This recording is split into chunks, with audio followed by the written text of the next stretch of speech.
السلام علیکم ورحمۃ اللہ وبرکاتہ۔ معزز ناظرین، رمضان سیریز کے حوالے سے آج اس چھٹی ایپیسوڈ میں آپ کو خوش آمدید کہتی ہوں۔ ہم نے جو سلسلہ شروع کر رکھا ہے کہ اللہ کن لوگوں سے محبت کرتا ہے، کن خصوصیات سے محبت کرتا ہے، اس حوالے سے آج ہم جس خوبی کا ذکر کریں گے، جس کو اللہ نے محبوب قرار دیا ہے، وہ ہے توکل۔ اللہ فرماتے ہیں واللہ یحب المتوکلین، اللہ تعالیٰ توکل کرنے والوں کو پسند کرتا ہے۔ تو آج کی اس ویڈیو میں ہم نے یہ دیکھنا ہے کہ وہ متوکل کون ہوتے ہیں، وہ کون افراد ہیں جن کو اللہ تعالیٰ نے اپنا محبوب قرار دیا ہے۔ سورہ آل عمران اور آیت نمبر 159 ارشاد ہوتا ہے اعوذ باللہ من الشیطان الرجیم بسم اللہ الرحمن الرحیم فبما رحمت من اللہ لنت لہم وَلَوْ كُنْتَ فَظًّا غَلِيظَ الْقَلْبِ لَانفَضُّوا مِنْ حَوْلِكَ فَاعْفُ عَنْهُمْ وَاسْتَغْفِرْ لَهُمْ وَشَاوِرْهُمْ فِي الْأَمْرِ فَإِذَا عَزَمْتَ فَتَوَكَّلْ عَلَى اللَّهِ إِنَّ اللَّهَ يُحِبُّ الْمُتَوَكِّلِينَ۔ ماقبل ذکر ہے کہ اللہ کی یہ تم پر رحمت ہے کہ تم ان افراد جو تمہارے ارد گرد پیروکار ہیں، جو جن کو تم دعوت دیتے ہو، ان کے لیے تم بہت نرم ہو، اور اگر تم سخت دل والے ہوتے تو کبھی بھی یہ لوگ تمہارے ارد گرد ٹھہرتے نہ، بلکہ بھاگ جاتے تمہارے پاس سے۔ تو آپ ان سے اسی طرح عفو و درگزر کا معاملہ رکھتے رہیے، اور ان کے لیے اللہ سے مغفرت طلب کریے، اور معاملات میں ان سے مشورہ بھی کر لیجئے۔ اور جب آپ کسی بھی معاملے کا شاورہم فی الامر، جب آپ معاملے کا مشورہ کر لیں اور کسی فیصلے پہ پہنچ جائیں اور کوئی پختہ ارادہ کر لیں، اذا عزمتا، تو پھر کیا ہے فتوکل علی اللہ، پھر آپ نے ویورنگ نہیں ہونا، پھر آپ نے ادھر ادھر کی سوچ دل میں نہیں لانی، بلکہ اس میں پھر اللہ پہ توکل کرنا ہے۔ کیوں؟ ان اللہ یحب المتوکلین، بے شک اللہ تعالیٰ توکل کرنے والوں کو پسند کرتا ہے۔ تو توکل یا جس کا روٹ ورڈ عربی میں دیکھیں ہم تو وا، قاف اور لام ہے، وا کالا، اور ہم یہاں اپنے اردو میں بھی ہم استعمال کرتے ہیں وکیل کا لفظ۔ وکیل کسے کہتے ہیں؟ جو ہمارے بہاف پہ ہمارے مقدمے کو لڑتا ہے، ہم جس بات کو نہیں کر سکتے وہ اس بات کو عمدہ انداز میں عدالت میں لے کر چلتا ہے اور ہمارے لیے ہمارا مقدمہ جو ہے اس کو فیصل کرواتا ہے۔ تو اس ضمن میں آپ دیکھیے واقعہ عربی زبان میں کہتے ہیں کہ کسی کو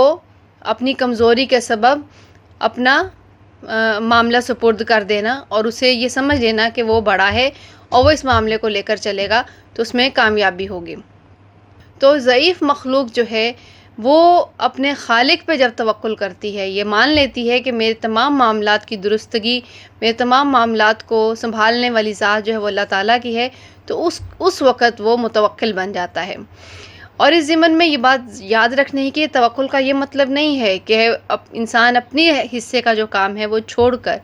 صرف اللہ کے اوپر ہی انحصار کر لے اور کہے کہ بس اب میں بیٹھا ہوں اور اللہ ہی سارا کچھ سنبھالے گا، بلکہ توکل یہ ہے کہ انسان اپنے اسباب جو اس کے پاس صلاحیتیں ہیں اس کو بھرپور انداز میں بروئے کار لائے، اور اس کے بعد اس کا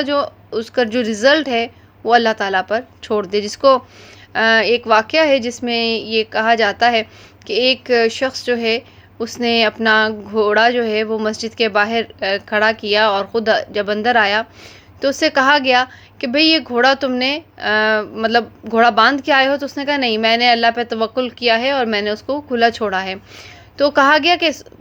ایکلھا اولن، پہلے اسے باندھو، ثم توکل علی اللہ، پھر اللہ پر توکل کرو۔ تو یہ مطلب نہیں ہے کہ آپ اپنے اسباب جو ہیں ان کو چھوڑ دیں، جو آپ کے پاس وسائل ہیں، جو آپ کے پاس صلاحیتیں ہیں ان کو ختم کر دیں اور ہاتھ پیر چھوڑ کر صرف اللہ کے اوپر ہی اپنا سب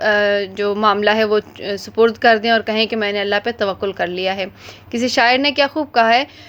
توکل کا یہ مطلب ہے کہ خنجر تیز رکھ اپنا، پھر انجام اس کی تیزی کا مقدر کے حوالے کر۔ تو پہلے اپنی صلاحیتیں، اپنے وسائل بھرپور انداز میں استعمال کرنے ہیں، اور اس کے بعد اللہ پہ یہ یقین رکھنا ہے کہ میں نے جو اپنی طرف سے 100%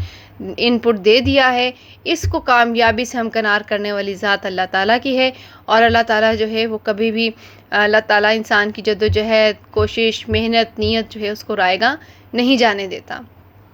تو اس طرح اللہ تعالیٰ نے بارہا جو یہ ذکر کیا کہ اللہ تعالیٰ توکل کرنے والوں کو پسند کرتا ہے، تو اس کا یہ مفہوم ہم نے آپ کے سامنے رکھا ہے۔ امید ہے یہ مفہوم آپ کے لیے فائدہ مند ثابت ہوگا، اور اللہ تعالی ہمیں متوکلین میں شامل کریں۔ اور انشاءاللہ اگلی ویڈیو میں ہم آخری جو ہماری ایک خصوصیت رہ گئی ہے اس کا ذکر کریں گے، اور اس کے بعد ہم ان گروہ کا، ان خصوصیات کا کہہ لیں کہ ذکر کریں گے کہ جن کے بارے میں اللہ تعالیٰ نے کہا ہے کہ اللہ ان سے محبت نہیں رکھتا۔ تو وہ بہت ساری کہہ لیں کہ صفات ہیں جن کے بارے میں اللہ تعالیٰ نے یہ کہا ہے، تو انشاءاللہ ہم اس رمضان میں ان کا بھی احاطہ کریں گے۔ السلام علیکم ورحمۃ اللہ وبرکاتہ۔